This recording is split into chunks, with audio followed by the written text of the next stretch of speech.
Qualcomm about their new Snapdragon X Elite chips. I can say everything I want. And guys, following our lab running their most rigorous tests, what I want to say is, damn, these processors are really good.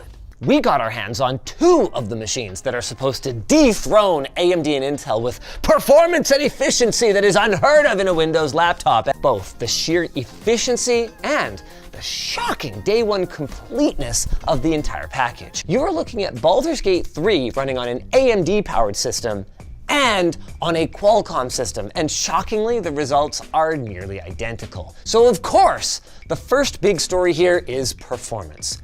The conventional wisdom about ARM-based processors is that they are extremely power efficient, but that they fall behind x86 chips when it comes to raw grunt. Well, a few years ago, that all fell apart when a little-known fruit company out of Cupertino launched a processor that made even hardcore Windows users here in our office consider making the switch.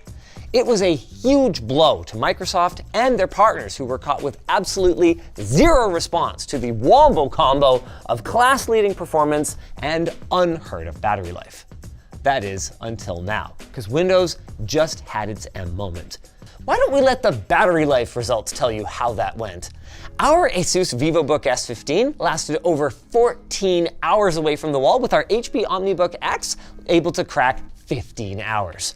Now, you might be gearing up to get very mad about how that is absolutely nowhere near the numbers that Qualcomm advertised, but you've got to remember, that's in their tests, and this is in ours. And for context, a MacBook Pro M3 that we bought just this week with zero battery degradation managed only 12 hours and 30 minutes in our test, with the rest of our laptops getting left in the dust. Which brings us to a big question. How much of a performance hit are you willing to accept to get that kind of battery life? It's not like Windows on ARM is new, and there's a reason that it never got adopted. Well, what if I told you that things are different now and the performance hit is virtually zero? Along with our MacBook Pro M3, we also tested a more price-comparable MacBook Air M2, and then representing x86, we've got an Asus ZenBook with an Intel Core Ultra 7, and we've got a Framework 13, investment in framework disclosure, with an AMD Ryzen 7. In multi-core workloads, running literally everything we put it up against, even Apple's M3. It's not a completely clean win. I mean, the Snapdragon chips have 12 CPU cores in them versus just the 8 in Apple's M3, so that's going to be an obvious advantage in multi-threaded benchmarks. And when we look at single-core performance, Apple is actually still in the lead, with Qualcomm barely besting Intel and AMD. But you've got to note that it's possible Qualcomm still has more in the single-core tank. Currently, we've only got laptops with the X Elite X1E 78-100 chip. I'm gonna hold back ranting about how horrible that naming scheme is for now. But the important thing to take away from here is that this is the slowest variant of the X Elite chip, which entirely lacks dual-core boosting and has the lowest multi-core speed. So instead of being stuck at 3.4 gigahertz, the faster X Elite could go to 4.2, which presumably would perform a fair bit better.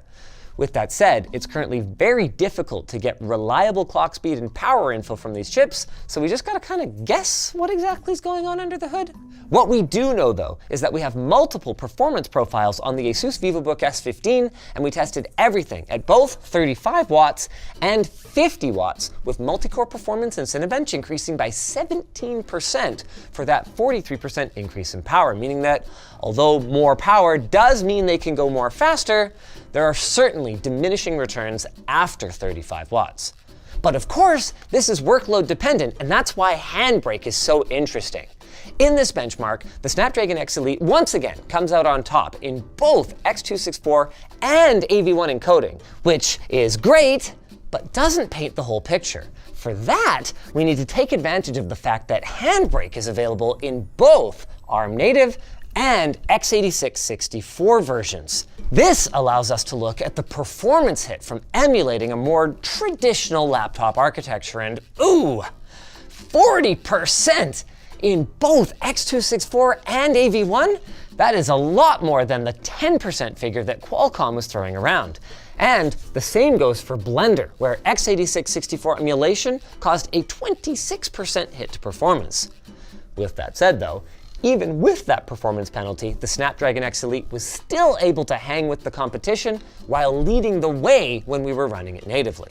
Unfortunately, that's kind of the end of our productivity benchmarks. Not because there aren't plenty of other pieces of software that ran, but because getting them to run across all of our platforms under test in a repeatable manner was kind of difficult to say the least. With that said, in general, our experience with Qualcomm's x86 emulation has been largely, okay, I hate using this F word, but has been largely flawless. The occasional installer would get mad, but once installed, we had almost no problems running even some kind of unexpected and heavy programs like SolidWorks. There are two situations though where you can get caught out. If an application requires AVX2 support, it simply won't open, or if a game has kernel-level anti-cheat, which brings us perfectly then to gaming. Now, the raw performance of the Snapdragon chips, very impressive, rivaling both AMD and Intel's integrated graphics. The good news is that the benefits of this platform are about more than just Copilot+, and one that I don't think enough people are talking about is the image quality advantage of the webcams on Snapdragon X Elite laptops. This isn't just down to laptop manufacturers using crappy webcams in their AMD and Intel designs though. It's because Qualcomm's SoC includes a dedicated image signal processor that's built right in that conveniently allows laptop manufacturers to use much better smartphone targeted cameras. That's why it looks so much better. Overall though, AI aside guys, this is an incredibly strong start for Qualcomm Snapdragon X processors. We didn't get to test everything, so hit like if you guys